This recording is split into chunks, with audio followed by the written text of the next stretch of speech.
শুধু দর্শক বন্ধু, আপনারা দেখছেন একে নিউজ বাংলা। আর এই মুহূর্তে উপস্থিত রয়েছি কলকাতা হাইকোর্ট, আমাদের প্রতিবেশী রাষ্ট্র বাংলাদেশ। সেখানে যখন গণ উপত্যাখ্যান হয়েছিল, সেই জায়গায় বিশৃঙ্খল সৃষ্টি হয়েছিল। আর আমাদের এই পাড়ার থেকে যারা বঙ্গ বিজেপি বা বিজেপি কর্মী সমর্থকরা রয়েছে, তারা বলছেন যে বাংলাদেশের সমস্ত হিন্দুকে মেরে দেওয়া হচ্ছে। অথচ আমাদের দেশ বা ভারতবর্ষে 140-50 কোটি মানুষের দেশ, সেই দেশের যে পার্লামেন্ট চলছে, সেই পার্লামেন্টে একটিও মুসলিম মন্ত্রী নেই, এমনকি এমপিও নেই।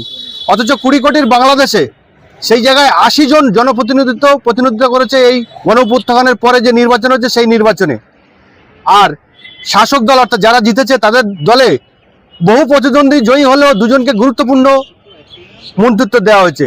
তারপরে আমরা দেখতে পেলাম যে আমাদের রাজ্যে বা আমাদের দেশের গোমূত্র পান করা এবং গোবর ভক্ষণ করা, তারা এই নিয়ে কিন্তু একটিও বাক্য খরচা করলেন না। কিন্তু চুপ নেই আমাদের কলকাতা হাইকোর্টের আইনজীবী শেখ বাবুলাল। তিনি এই প্রসঙ্গে কি বললেন শোনাবো আপনাদের।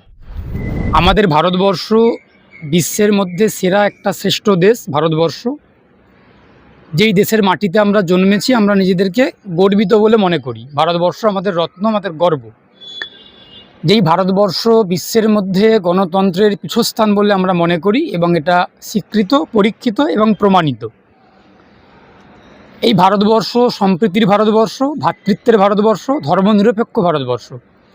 সেই ভারতবর্ষের প্রায় 150 কোটি নাগরিক। আমাদের সংসদে আমাদের সরকার, ভারতের যে সরকার চলছে, সেই সরকারে একজনও সংখ্যালঘু সম্প্রদায়ের, মুসলিম সম্প্রদায়ভুক্ত কোনো মুখ্যমন্ত্রী হিসেবে আছে বলে আপাতত আমার জানা নেই। কিন্তু আমরা সাম্প্রতিককালে জানতে পারলাম যে সদ্য যে বাংলাদেশ, আমাদের প্রতিবেশী রাষ্ট্র বাংলাদেশে যে নির্বাচন সম্পন্ন হয়েছে, এবং সেখানে নতুন সরকার, আপনার বিএনপির সরকার, খালেদা জিয়ার সরকার, তার ছেলে তারেক রহমান প্রধানমন্ত্রী হিসেবে শপথ নিয়েছেন, তারা জয়ী হয়েছেন। আমরা আশা করব বাংলাদেশে গণতন্ত্র ফিরবে, গণতন্ত্র প্রতিষ্ঠা হবে।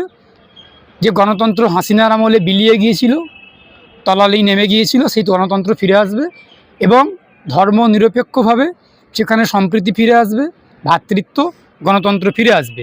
আমরা দেখলাম যে সেই বাংলাদেশে 20 কোটি হোক, 16 কোটি হোক, 11 কোটির বাংলাদেশে দুজন মুখ, সংখ্যালঘু মুখ, সেই দেশের সংখ্যালঘু মুখ। সুতরাং সেই দেশের সংখ্যালঘু হলো হিন্দু সম্প্রদায়ভুক্ত মানুষজন। সেই হিন্দু সম্প্রদায়ভুক্ত মুখ দুজনকে তুলে এনে ক্যাবিনেটের মন্ত্রী করা হয়েছে। এটা আমাদের মতো বৃহৎ ভারতবর্ষের কাছে সত্যিই খুব লজ্জার। তার কারণ, লজ্জা কথাটা বললাম আমি অ্যাডভোকেট শেখ বাবুলাল খুব সচেতনভাবেই বললাম যে লজ্জার এই কারণেই, যেই বাংলাদেশকে নিয়ে আমরা বিদ্রূপ করি, আমরা অতীতে বিদ্রূপ করেছি, কটাক্ষ করেছি, সমালোচনা করেছি, নিন্দা করেছি, সেই বাংলাদেশ আমাদের চোখে আঙুল দিয়ে দেখিয়ে দিল যে বাংলাদেশ গণতান্ত্রিকভাবে এগিয়ে যাচ্ছে এবং সম্প্রীতির দিক থেকে সমস্ত জাতি, ধর্ম, বর্ণকে মিলেমিশে নিয়ে তাদের সরকার চলছে, প্রমাণ করার চেষ্টা করছেন। তাদের বাংলাদেশের সরকারে সংখ্যালঘু হিন্দু মুখকে তুলে আনা হচ্ছে। এটা তাদের দৃষ্টিকোণ থেকে মনে হয়েছে যে তারা, তাদের দরকার, তারা করেছেন। কিন্তু কোথাও একটা, আমরা 150 কোটির ভারতবর্ষ, আমাদের সরকার চলছে, সেই সরকারে কিন্তু কোথাও একটা সংখ্যালঘু মুখ নেই। এটা আমাদের কাছে সত্যিই খুব লজ্জার, আমাদের হতাশার। আমাদের ভারতবর্ষে প্রায় 30 থেকে 35 কোটি মুসলমান ভোটার রয়েছেন, তাদের কোনো রকম কোনো প্রতিনিধি ভারতবর্ষের ক্যাবিনেটে, সরকারের মুখ নেই। এটা আমাদের কাছে সত্যিই খুব লজ্জার। আমরা আশা করব আগামী দিনে যে সরকার চলছে, এই সরকার তো কোনো ধর্মের সরকার নয়, এই সরকার তো কোনো বিশেষ কোনো সম্প্রদায়ের সরকার না, বিশেষ কোনো বর্ণের সরকার না। এই সরকার ভারতবাসীর সরকার, গণতান্ত্রিক সরকার, ধর্মনিরপেক্ষ সরকার। এটা আমরা জানি, আমরা মনে করি। কিন্তু কোথাও গিয়ে বর্তমানে ভারতবর্ষের বিজেপি শাসিত ভারতবর্ষের সরকার, নরেন্দ্র মোদীর পরিচালিত বিজেপি সরকার, কোথাও গিয়ে একটা ভারতবর্ষের গরিমাকে নষ্ট করছেন, সম্প্রীতিকে নষ্ট করছেন, ধর্ম নিরপেক্ষতার গরিমাকে ধ্বংস করছেন, নষ্ট করে দিচ্ছেন। আমরা আশা করব আগামী দিনে আমাদের ভারতের সরকার, তারা সাংবিধানিক রীতিনীতি মেনে, সাংবিধানিক পরিকাঠামো মেনে, ধর্মনিরপেক্ষ ভাবমূর্তিকে উজ্জ্বল করার জন্য আগামী দিনে সাম্প্রদায়িক মানসিকতাকে দূরে সরিয়ে সম্প্রীতি ফিরিয়ে আনবেন এবং ধর্ম নিরপেক্ষ ভাবমূর্তি নিয়ে সরকার চলবে, সরকার পরিচালিত হবে। আমার দেশ ভারতবর্ষ, আপনার দেশ ভারতবর্ষ, আমাদের ভারতবর্ষ পরিচালিত হবে, এটা আমরা আশা করতে পারি। এবার আশাটুকুই আমরা করতে পারি, কিন্তু এই বিজেপির দ্বারা এই ভারতবর্ষে কখনোই সম্প্রীতি রক্ষা হতে পারে না। এই বিজেপির দ্বারা, এই আরএসএসের দ্বারা আজ যাই হোক ভারতবর্ষে কখনোই ধর্মনিরপেক্ষতা প্রতিষ্ঠা হতে পারে না। এই বিজেপিকে তাড়াতে হবে, তাড়িয়ে ভারতবর্ষে গণতন্ত্র, ধর্মনিরপেক্ষতা, সম্প্রীতি, ভ্রাতৃত্ব ফিরিয়ে আনতে হবে এবং তার দায়িত্বটা ভারতবর্ষের মানুষই আগামী দিনে নেবেন। মৌলভী সাহেব মুসল্লিদেরকে, বয়স্ক বাবাতুল্য মহিলাদেরকে মারধর করছে কিছু উগ্র হিন্দুত্ববাদী, কি বলবেন? দেখুন, বাংলাদেশে সংখ্যালঘু হিন্দুদের উপরে কয়েক মাস আগে পর্যন্ত অত্যাচার, নিপীড়ন, নির্যাতন হয়েছে। এটা আমরা সমাজ মাধ্যমের বা সমাজ মাধ্যম বা সংবাদ মাধ্যমের দৌলতে আমরা জানতে পেরেছি। আমরা এপারের মানুষ, এপার বাংলার মানুষ, ভারতবর্ষের মানুষ, আমরা ওপারের খবর রেখেছিলাম, জানতে পেরেছিলাম। তার কারণ ওপারে একটা বিশৃঙ্খলা তৈরি হয়েছিল, একটা অস্থির পরিস্থিতি তৈরি হয়েছিল, কারণ সেখানে কোনো নির্বাচিত সরকার ছিল না। এটা সত্য কথা, এটা অস্বীকার করার কোনো জায়গা নেই। এটাকে যদি আমরা অস্বীকার করি যে কিছুই হয়নি বাংলাদেশে, তাহলে কিন্তু সত্যকে ঢাকা দেওয়া হবে। আমরা মানুষ হিসেবে, বিশেষ করে আমি মনে করি, আমার দৃষ্টিকোণ থেকে, আমি ব্যক্তি বাবুলাল, আমি অ্যাডভোকেট শেখ বাবুলাল, আমি কখনোই সত্যকে অস্বীকার করতে পছন্দ করি না, করবও না জীবন থাকতে, জান থাকতে। বাংলাদেশে ঘটনা ঘটেছে, এটা নিন্দনীয় ঘটনা, অপরাধ হয়েছে, নিন্দনীয় ঘটনা, সমালোচনা করেছি, নিন্দা করেছি অতীতে, আগামী দিনে হলে তখনও নিন্দা করব।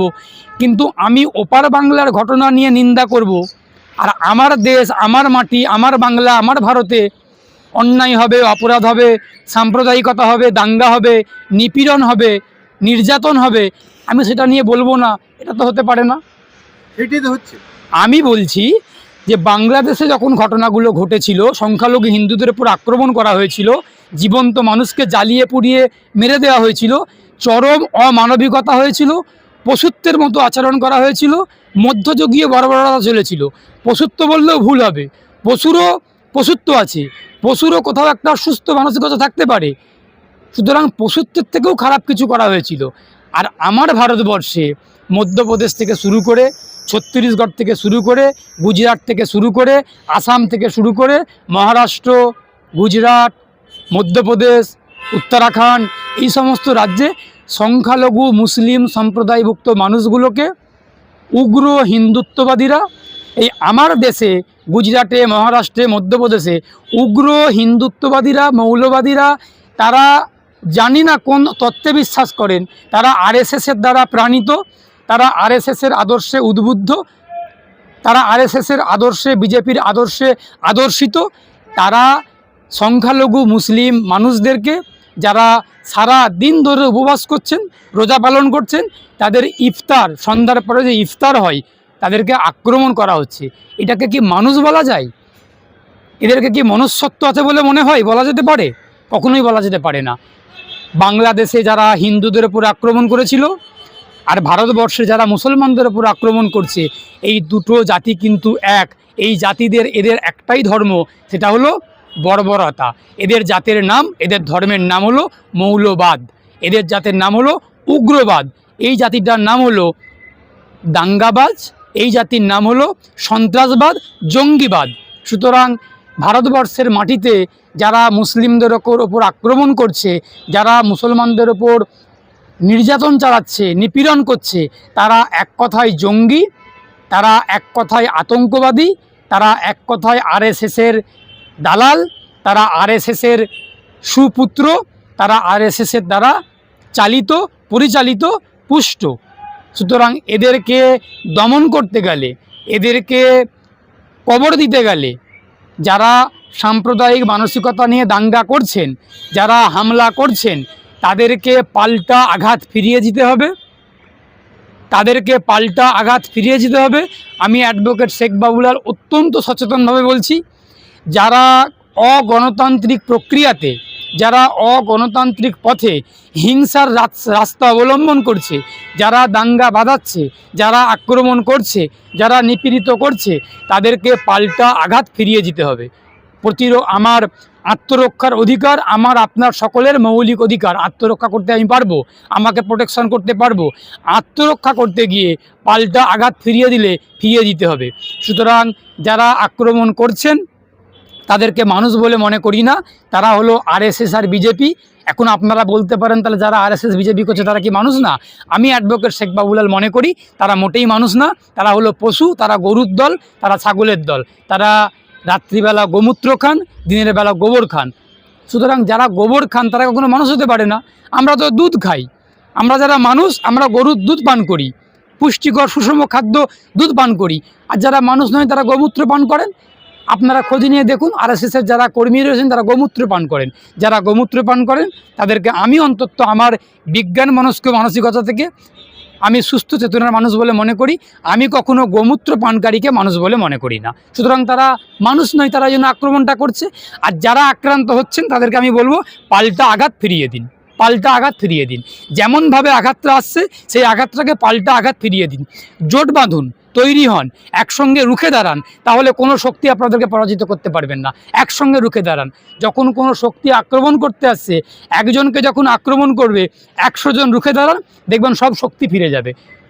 আত্মরক্ষা করুন, আত্মরক্ষা করতে শিখুন, পাল্টা আঘাত ফিরিয়ে দিন। কি করে পাল্টা আঘাত ফিরিয়ে দেবেন সেটা আমি বলছি না, আপনারা তখন বর্তমান পরিস্থিতি কীরকম আসবে সেই পরিস্থিতির মধ্যে দিয়ে পাল্টা আঘাত ফিরিয়ে দিন।